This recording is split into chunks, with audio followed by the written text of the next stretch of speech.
One of the biggest lies being passed around the internet is that King James was a Freemason, and that him being a Freemason makes the King James Bible a Freemasonic Bible, and therefore, the body of Christ shouldn't trust it.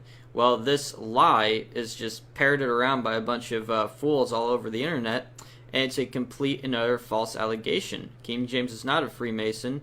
Let's take a look at the proof. So here we have proof that King James was not a Freemason, and the 1611 King James Bible is not a Masonic Bible. Allegations that the King James Version is a Masonic Bible and that King James was a Freemason are based on falsified evidence. A case in point is a YouTube video which begins with a Masonic profile of King James on the website of Grand Lodge of British Columbia, Yukon. The profile references a history of the ancient Masonic Lodge of Scone and Perth, published in 1898, which cites a mutual agreement of 1658 which falsely states that King James was entered, Freemasoned, and fellow craft of the Lodge of Scone on 15th of April 1601. For all of you out there who do not know, Freemasonry and the Jesuits and those secret societies connected to them make up the New World Order. They're essentially the ones pushing for the New World Order and trying to get all this stuff to come to pass. And that's why the Roman Catholic Church is the whore of Revelation 17, Mystery Babylon. The Jesuits have infiltrated many circles and many political circles and are bringing the kings of the earth mentioned in Revelation 17 to drink of the wine of their mother church's fornication. But let's continue. And this is apparently a screenshot of the little thing on the Grand Lodge that they have. They have a picture of King James and all this stuff saying that he was entered in. But let's read what the footnotes say. Note that the citation of the history of the ancient Masonic Lodge of Scone and Perth states that the contract or mutual agreement is the only record of this initiation and admits that there is no primary source documentation. So there's no primary source documentation for what this article says, what they have in here. The aforementioned YouTube video does not scroll down the page so that viewers can see the disclaimer. Sounds very dishonest in my opinion. Sounds like someone out there hates the King James Bible. Note that the contract or mutual agreement is the only record of this initiation, that this history was commissioned by the Lodge to establish its claims of precedence, and there's no primary source documentation.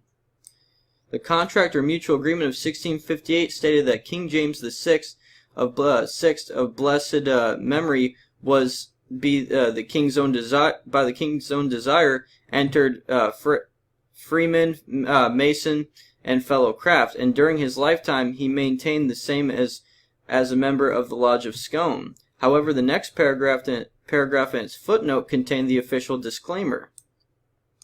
Edward MacBean claims that the initiation of James VI, King of Scotland, is apocryphal, and it must be noted that there is no primary source documentation.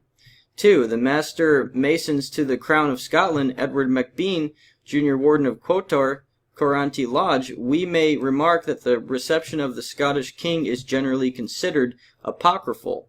Ars Quator Coronatum, Volume 2, you have the reference right here. And then keep going down. Edward MacBean claims that the initiation of James VI, King of Scotland, is apocryphal. And again, we're told, we may remark that the reception of Scottish King is generally considered apocryphal. What is apocryphal? Doubtful authorship or authenticity, much like the apocryphal books that do not belong in the Bible. 2. False, spurious, untrue, counterfeit, fabricated, fictitious, made up. The disclaimer was written by Edward MacBean, who was an officer of the Quotar Coranty Lodge, the premier lodge for Masonic research.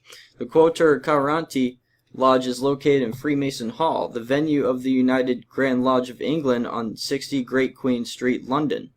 The Quotar Coranty Lodge, warranted by the United Grand Lodge of England, is the premier lodge of Masonic research, having been founded in 1884. The United Grand Lodge of England is the governing body of Freemasonry in England and Wales, with lodges in other predominantly ex-British Empire and Commonwealth countries outside the United Kingdom. It claims to be the oldest Grand Lodge in the world by descent from the first Grand Lodge formed in London in 1717, together with the Grand Lodge of Ireland and Grand Lodge of Scotland, they are often referred to by their members as the Home Grand Lodges or the Home Constitutions. And you got Wikipedia cited. The Quatuor Coronati Lodge was founded in 1884 with the intent to replace the imaginative writing of earlier authors on the history of Freemasonry. The lodge was founded in 1884, consecrated in 1886 by 9 brethren who were intent on using an evidence-based approach to the study of Masonic history and research into Freemasonry. This innovative approach was intended to replace the imaginative writings of earlier authors on the history of Freemasonry. This new style and approach was later to be referred to as the authentic school of Masonic research. In other words, imaginative writings such as the Contract or Mutual Agreement, which was invented by Scottish Rite Masons to slander King James VI without a shred of source documentation. There's no source documentation for the allegations against King James being a Freemason. He was not a Freemason. This is made up stuff to slander him in his Bible. Such as a Masonic certificate of initiation signed by King James. There is no Masonic certificate of initiation signed by King James out there. Not one shred of evidence. The Quatuor Coronati Lodge regrets that evidence-based study is still sacrificed to the imaginative writings of Freemasons today, such as the Grand Lodge of British Columbia and Yukon's fictitious account of King James VI's initiation into Freemasonry. In other words, they are dishonest in their own history. More than 120 years on, and the transactions are still being published annually, and indeed one could still argue that the intellectual study of Freemasonry continues to be sacrificed, and that the need for a thoughtful approach to the study of Freemasonry is just as much needed today. If the King of England and Scotland had been initiated into Freemasonry, the Grand Lodge of England would have a record of it, which they do not. No doubt the United Grand Lodge of England was well aware of King James' antipathy toward the occult societies, for he prosecuted witches and Rosicrucians, the precursors of the Masons in his day. King James' personal writings also strongly refute the charge that he was a Freemason. The Demonology was a treatise written by King James in 1597, 4 years before he was falsely alleged to join the Masonic Lodge of Scone and Perth in 1601. In his treatise, King James expressed his alarm over the spread of witchcraft in his beloved Scotland and his strong desire to inform and protect his subjects from the diabolical practices of witches, magic, necromancy, sorcery, witchcraft, and conjuring familiar spirits. The following paragraph from the preface of Demonology, written in the King's English, reveals the tender heart of King James and his concern for the spiritual welfare of his subjects.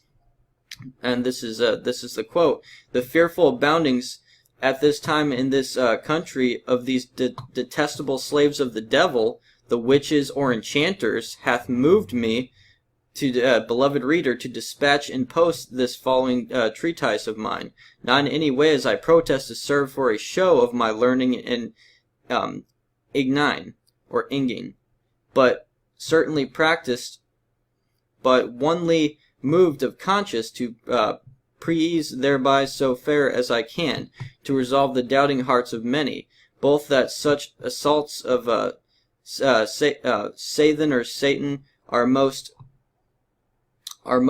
certainly practiced, and that the instruments thereof merits most severely to be punished, against the damnable opinions of two principally in our age, whereof the one called Scott, an Englishman, is not ashamed in public print to deny that there can be such a thing as witchcraft, and so maintains the old error of the Sadducees in denying of spirits. The other called Wierus, a German physician, sets out a public apology for all these craft folks, whereby procuring for their impunity, he plainly berates himself to have been one of that profession. And for to make this treatise the more pleasant and facile, I have put in form of dialogue, which I have divided into 3 books. The first speaking of magie in general, and necromancy in special, the second of sorcery and witchcraft, And the third, Contines,